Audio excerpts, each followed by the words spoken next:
新NISAで運用し、老後資金を一生懸命準備している50代の方へ、実は、投資の成績以上に、老後のお金に大きな影響を与えるものがあります。それが、夫婦関係です。夫婦でお金の話を避けたまま定年を迎えると、資産の分け方、住まい、生活費、退職金の使い道、こうした問題が一気に表面化することがあります。せっかくの老後資金を、夫婦のすれ違いによって大きく減らしてしまう。そんな事態は避けたいですよね。ようこそ、お金と自由の航路へ。船長です。今日お届けするお話は、大きな資産防衛かもしれない。夫婦のお金の話と、老後資金を守る以外な視点についてです。まず最初に、なぜ夫婦関係が、老後資金に大きな影響を与えるのか。その現実的な理由からお話しします。50代以降にとって、熟年離婚や別居といった選択は、決して他人事ではありません。もし夫婦が別々の道を歩むことになった場合、経済的な影響が大きくなることがあります。例えば財産分与です。一般的に、婚姻期間中に夫婦の協力によって築かれた財産は、名義がどちらであっても、財産分与の対象になり得ます。預貯金や有価証券、そして退職金であっても、対象に含まれるケースがあります。もちろん、実際の分け方は個別の事情によって変わります。ただ、手元に残る老後資金が大きく動く可能性があることは知っておきたいところです。さらに、生活費の問題もあります。これまで一つの家で暮らしていた夫婦が別々に暮らすことになれば、住居費や光熱費、日用品などの基本となる生活費がそれぞれにかかるようになります。一つの世帯で暮らすよりも、一人当たりの生活費は割高になりやすい傾向があります。これまで一緒に準備してきた老後資金が別々の生活を支えるには、少し心もとなくなってしまうかもしれないのです。だからこそ、老後資金を守るためには、投資の利回りを追い求めること以上に、夫婦で同じ方向を向いて歩んでいくことが、大きな防衛策になります。しかし、ここで一つの落とし穴があります。それは、真面目にお金を貯めている人ほど、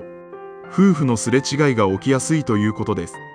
家族の将来のために、一生懸命働き、無駄遣いをせず、コツコツと節約や投資を続けてきた。そんな真面目な方ほど、日々の生活に余裕がなくなりがちです。家族を養うため、将来の不安をなくすために頑張っているのに、その頑張りゆえに、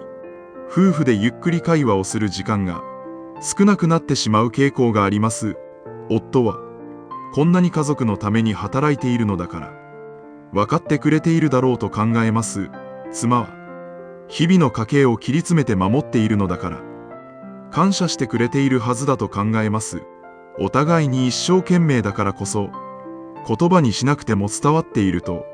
思い込んでしまうのです。同じ老後資金というゴールを見ていても、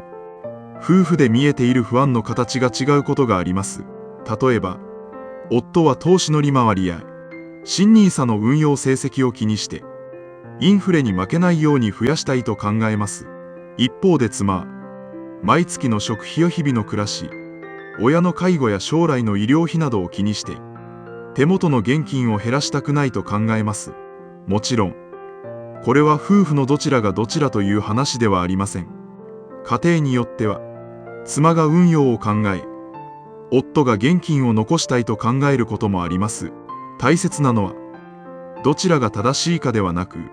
不安の見え方が違うことに気づくことです。同じ通帳を見ていても、安心材料として見ている人と、生活防衛資金として見ている人で、感覚が違うのは自然なことです。この見え方の違いが現れやすい場面の一つが、退職金などまとまったお金が入った時です。夫は、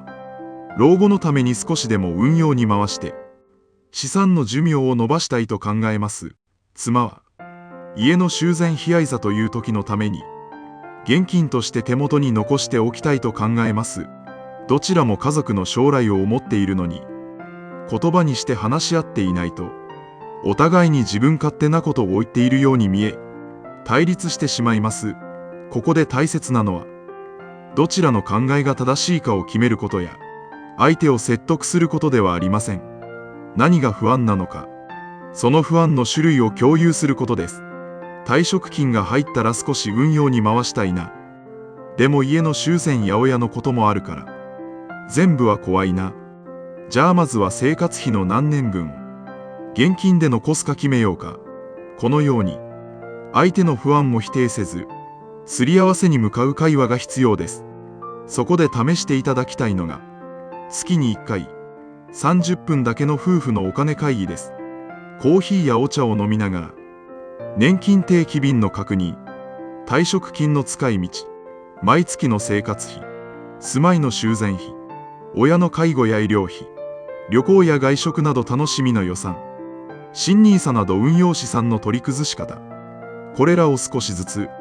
2人で確認し合う時間を作ってみてください。お金に関する価値観は、言葉にしてすり合わせなければ、共有されにくいものです。老後はどこに住みたいのか、どんな生活を送りたいのか、退職金は何に使いたいのか、趣味や旅行にはどれくらいお金をかけたいのか、まずは、年金定期便を一緒に見て、将来もらえる年金の額を確認し合うことから、始めてみてください。毎月これくらいの収入になりそうだから、生活費はこれくらいに抑えよう。足りない分は、新NISAで運用している資産から、少しずつ取り崩していこう。このように、事実に基づいた数字を一緒に確認するだけで、漠然とした不安が、具体的な計画へと変わっていきます。そして、お金の話をするときは、相手を責めたり、自分の考えを押し付けたりしないことが大切です。老後はお互いに、どんなことをして楽しみたいか、そのためには、どれくらいのお金が必要になりそうか、前向きな未来の話として、お金の話題を取り上げてみてください。もし意見が合わない部分があっても、焦る必要はありません。時間をかけて少しずつ、お互いが納得できる着地点、探していけばいいのです。そして最後にもう一つ、大切なことがあります。それは、夫婦の会話や思い出作りにお金を使うことが、大きな資産防衛になることがある、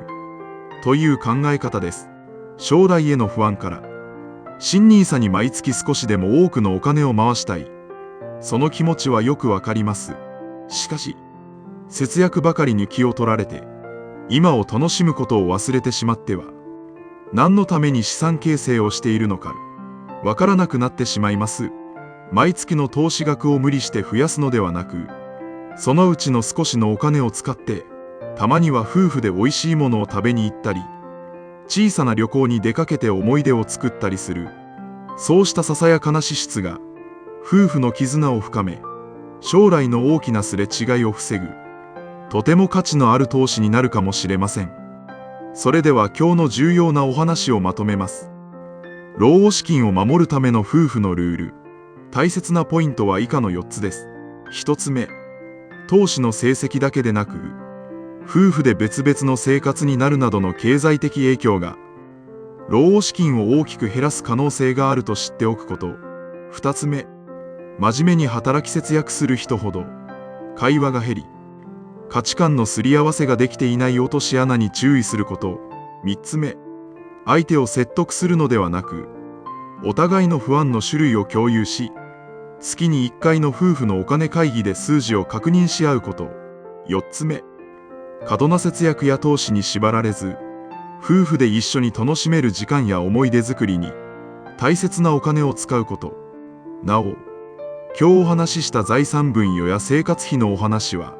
あくまで一般論です。実際の法的な解釈や具体的な状況については、個別の事情によって異なりますので、必要に応じて専門家へ確認をしてください。ただ、忘れたくないことは、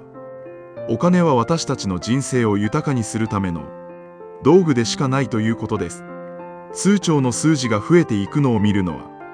確かに安心感を与えてくれます。しかし、老後を本当に豊かにしてくれるのは、そのお金を使って一緒に笑い合えるパートナーや家族の存在です。せっかく長い時間をかけて一生懸命に準備してきた老後資金です。そのお金をどう守り、どう使っていくか、ぜひ今夜あるいは明日の週末に温かいお茶でも飲みながら、パートナーの方と未来のお金と暮らしについて少しだけお話をしてみてください。今日のお話を聞いてお金の話を避けていたので少し話してみます。夫婦のお金会議を始めてみます。今度の週末は夫婦で美味しいものを食べに行きます。そう思えた方はぜひコメント欄で皆さんの今の心境や夫婦で楽しみにしている老後の目標などを教えてください。そしてこの動画が皆さんのこれからの資産防衛や家族の幸せを守る一つの羅針盤になりましたら、ぜひチャンネル登録と高評価をお願いします。決して焦らず、正しい知識と夫婦の対話で、あなたの大切な資産と、これからの豊かな老後を守っていきましょう。それではまた、次回の動画でお会いしましょう。